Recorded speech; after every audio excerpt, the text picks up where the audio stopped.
এরা আমি নিশ্চয়তা দিলাম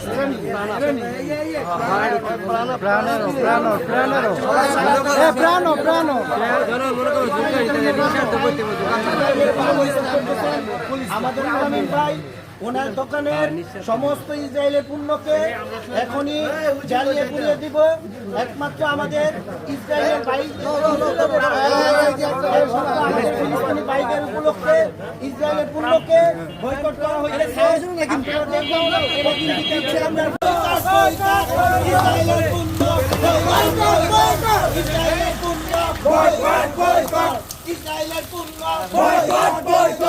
ইসরায়েলের পণ্য বয়কট বয়কট বয়কট বয়কট ইসরায়েলের পণ্য বয়কট বয়কট বয়কট বয়কট ইসরায়েলের পণ্য বয়কট